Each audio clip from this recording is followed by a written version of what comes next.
Mesdames et messieurs, bonsoir et bienvenue sur Médien TV. Focus d'un invité de la rédaction ce soir sur la généralisation de la couverture sociale. Le médicament pèse lourd sur la sécurité sociale. C'est le constat établi par Fawzi Erja, ministre délégué chargé du budget, qui dénonce avec force les pratiques de l'industrie pharmaceutique. Il a pointé du doigt les marges générées par le secteur qu'il qualifie d'inadmissibles. On parle de marges bénéficiaires qui peuvent aller jusqu'à 300%. Selon le ministre, la production locale reste la première priorité. Décryptage du marché pharmaceutique au Maroc avec M. Abdelmajid Belaïch. Vous êtes expert des marchés pharmaceutiques, justement. Bonsoir, merci d'être avec nous. Bonsoir et merci pour l'invitation. Alors, comment expliquer ce constat établi, ces marges bénéficiaires qui sont pratiquées dans le secteur pharmaceutique aujourd'hui? On parle d'un taux qui peut aller jusqu'à 300%, ce qui n'est pas négligeable, c'est quand même important. Oui. Alors, tout d'abord, bien sûr, on ne peut pas nier que les chiffres avancés par M. Erja correspondent à une réalité. Et d'ailleurs, il y a une étude qui a été faite par la CNOPS avec l'administration des douanes en 2022 et qui a un petit peu analysé ce problème des médicaments les plus coûteux. Mais en même temps, on doit éviter les amalgames à la fois sur qui fait quoi et sur les médicaments. Alors, sur les médicaments, ces médicaments mis en cause sont principalement de la quatrième tranche, c'est-à-dire les médicaments plus coûteux qui commencent à 2100 dirhams et qui vont jusqu'à 130 000 dirhams la boîte.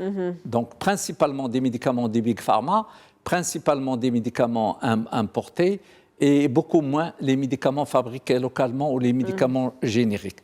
Les choses sont claires. Alors là aussi, au niveau des opérateurs, quel opérateur?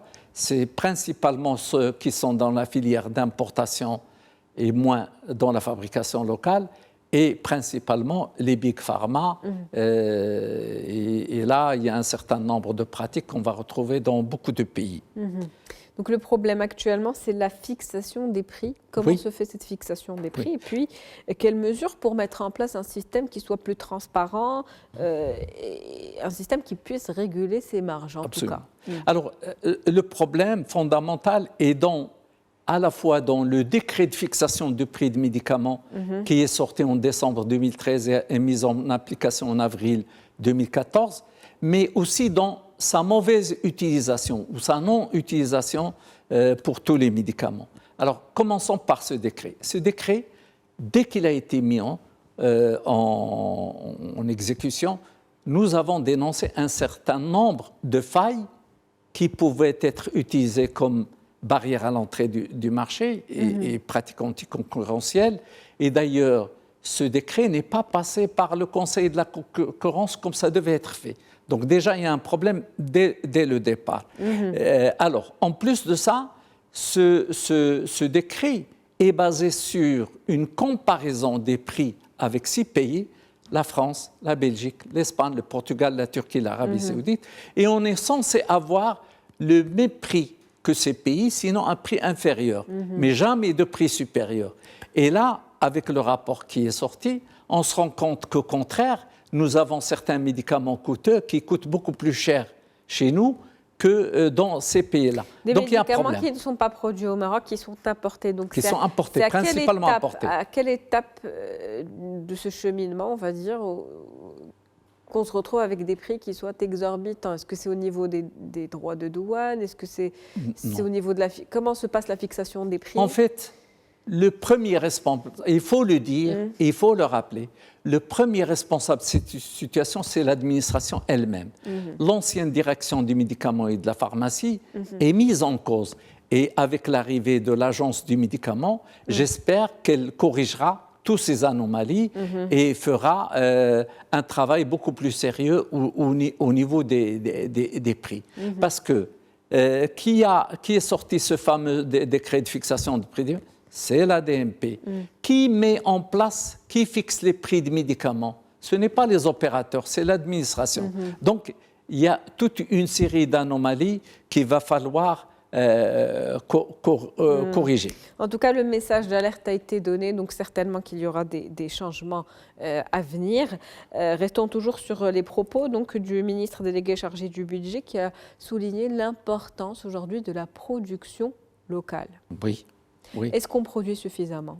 Écoutez, on produit aujourd'hui en volume à peu près 80% en volume, en nombre de boîtes, mais seulement 50% en valeur. C'est-à-dire que les médicaments importés, même s'ils ne représentent que 20% de notre consommation, et là encore, je ne parle que des ventes en pharmacie. Je ne parle pas du circuit hospitalier, les ventes cliniques. C'est une autre affaire où malheureusement il n'y a pas de données pour jeter un coup d'œil sur ce qui se passe là-dedans. Alors, pour les produits vendus en pharmacie, 80% du volume est fabriqué.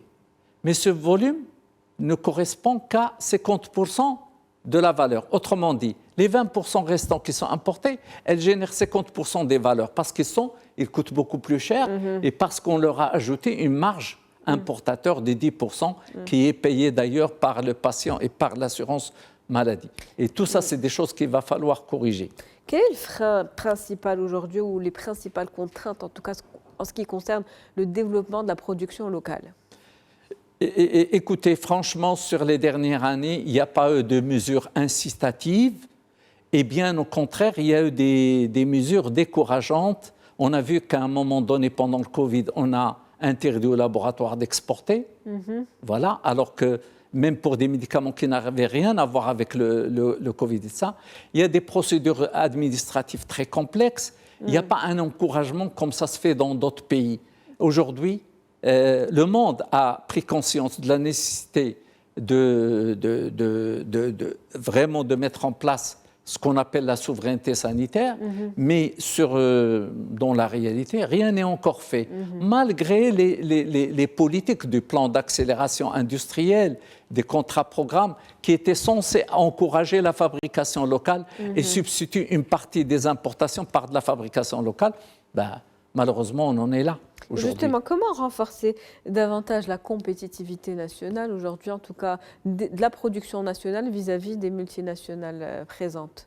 Écoute, en mettant des règles des jeux claires et qui doivent être respectées par tout le monde, à commencer par tout médicament qui est fabricable doit être fabriqué localement. Il est anormal qu'aujourd'hui, qu'il y ait beaucoup de médicaments qu'on peut fabriquer localement, mais que certains continuent d'importer. C'est une anomalie. On plombe notre balance commerciale pharmaceutique et donc avec moins de chances de créer de l'emploi et de créer de la valeur ajoutée et de sauvegarder les devises. Et donc, vous voyez, il y a un ensemble de mesures.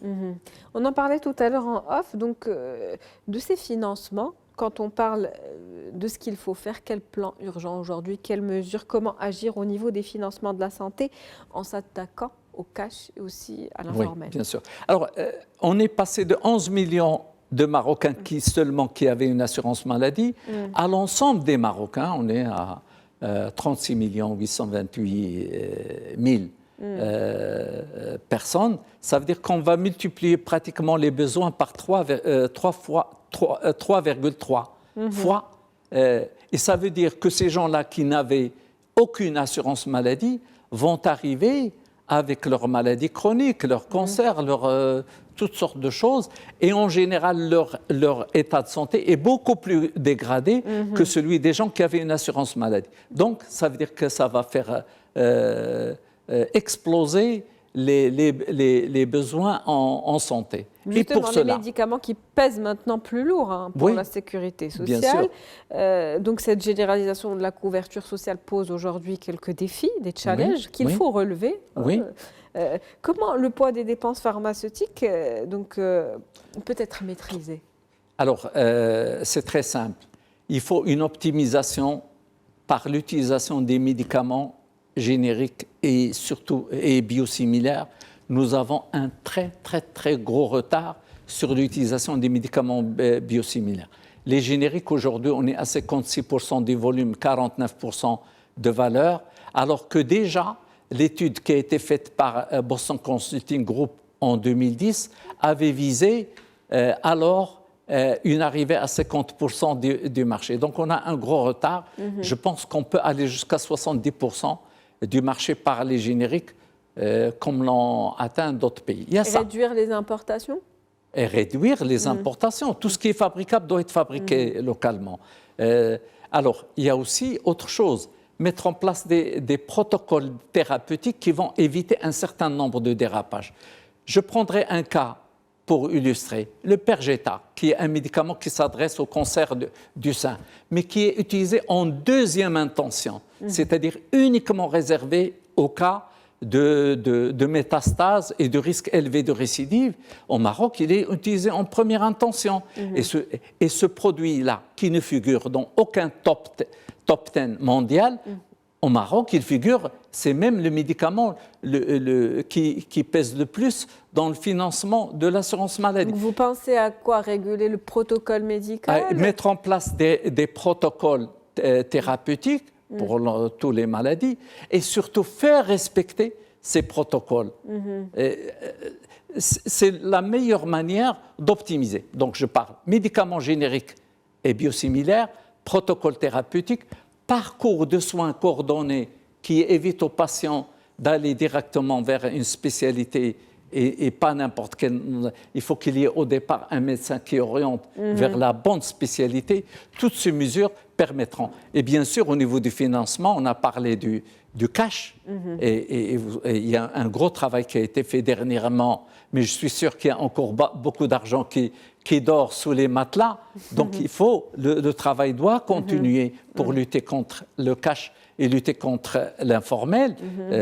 C'est pour financer la santé. Autrement, on n'y arrivera pas. Et malheureusement, le scénario qu'on a au niveau de la CNOPS risquera de se répéter pour l'ensemble de notre assurance maladie. On va rester positif en espérant que tous les efforts seront déployés pour éviter ce scénario catastrophe. Merci Absolument.